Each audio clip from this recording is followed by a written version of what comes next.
This is Ujjwala. Welcome to my another new vlog. तर आज मी तुम्हाला एक रेसिपी दाखवणार आहे. ही रानभाजी आहे, याला शेवळं असं म्हणतात आणि ही त्याची काकडं. तर ही भाजी जेव्हा पाऊस चालू होतो त्याच्या 1-1.5 महिनाच भेटते, त्याच्यानंतर ही भेटत नाही.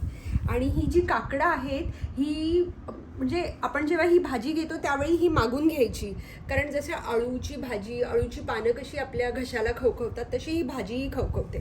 म्हणून हे आपल्याला घ्यावंच लागतं त्यांच्याकडून, आवर्जून त्यांच्याकडून आठवणीने मागून घ्यायचं असं काकडं आणि शेवळं. आता मी साफ करते. मग साफ कसं करायचं हेही मी तुम्हाला दाखवीन आणि नंतर रेसिपी पण दाखवीन. तर हा जो पूर्ण भाग आहे हा काढून टाकायचा, हा काही आपल्याला घ्यायचा नाही आहे. केळफूल तुम्हाला माहिती असेल कसं तुम्ही करता साफ, तसंच हा पूर्ण भाग काढायचा. हे सगळे जे आहेत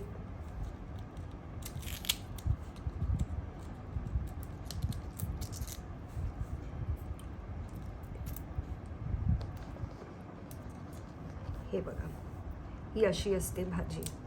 आणि हा एवढाच भाग घ्यायचा. हे जे तुम्हाला येल्लो दिसतंय, येल्लो नंतर थोडंसं व्हाईट अजून सोडायचं आणि हे एवढाच भाग घ्यायचा.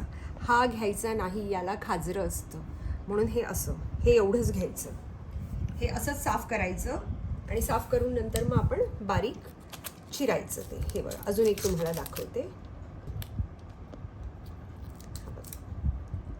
हा खालचा जो येल्लो भाग आहे तो घ्यायचा नाही, एवढं असं घ्यायचं.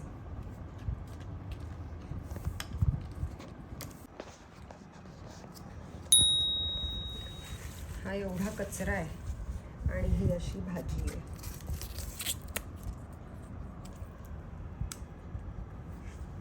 आणि ही भाजी असं म्हणतात की ही औषधी भाजी आहे, मला आवडते. आणि या भाजीचे 2 प्रकार आहेत, म्हणजे व्हेजमध्ये पण बनवू शकता as well as you can make it in nonveg also. व्हेजमध्ये लोक याच्यात मसूर टाकतात, अख्खा मसूर. आणि नॉनव्हेजमध्ये काही लोक प्रॉन्स टाकतात. आणि मटण खिम्यामध्ये तर खूपच छान लागते ही. खिमा बेसिकली मटण चिकन जो खिमा आहे तो त्याच्यात.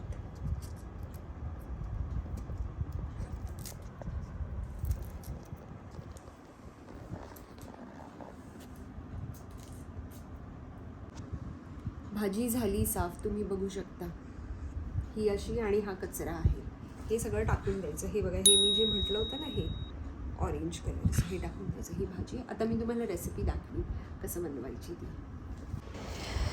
मी ही भाजी जी आहे ती कुकरमध्ये बनवणार आहे. कुकर घेतला आहे, कुकरमध्ये मग आपण टाकायचं आहे तेल. तेल छान तापलं की मग त्याच्यात मी टाकलेलं आहे कांदा जिरं.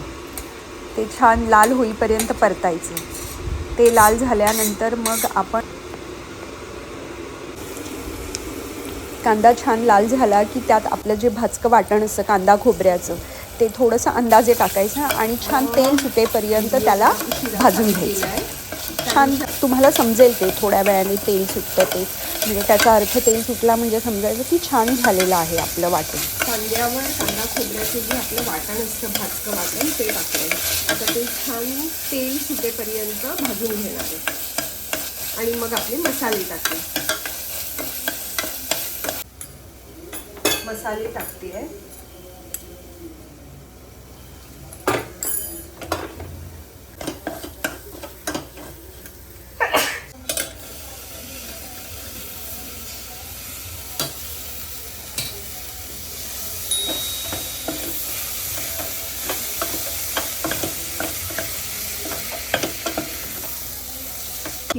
खिमा पण स्वच्छ धुतलेला आहे.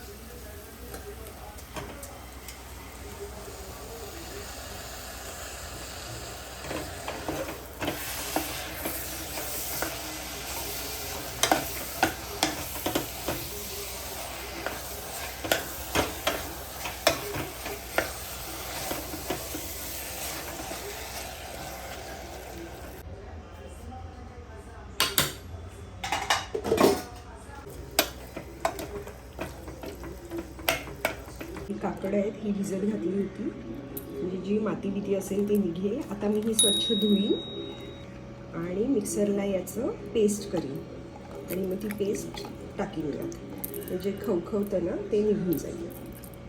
ते आवळ्यासारखं असतं, याच्यात बी असतं. हे बघा, हे फळ असं असतं, ते कापून घ्यायचं. बी असते ती काढून टाकायची.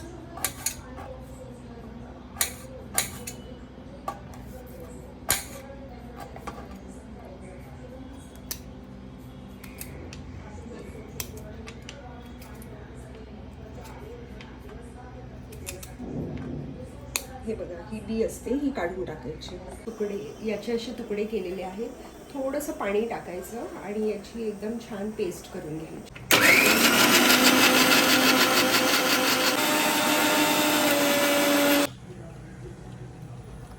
पेस्ट यात टाकायची.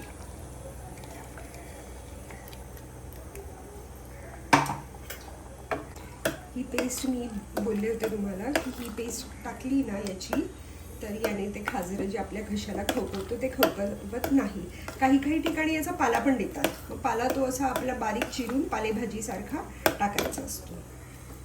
आणि यात थोडंसं आता आपण गरम पाणी टाकू आणि मग 4-5 शिट्या होऊ देऊ.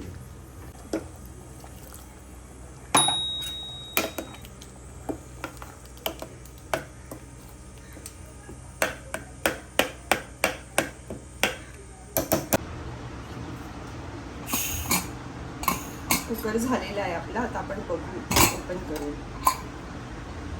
वाव, मस्त झालंय. आता छान आपण याच्यावर कोथिंबीर पेरू आणि मग खायला सर्व करू. होप तुम्हाला रेसिपी आवडली असेल. जर आवडली असेल तर नक्की बनवा आणि मला कमेंटमध्ये सांगा. जर व्लॉग आवडला असेल तर do like, share, subscribe. Bye bye. See you.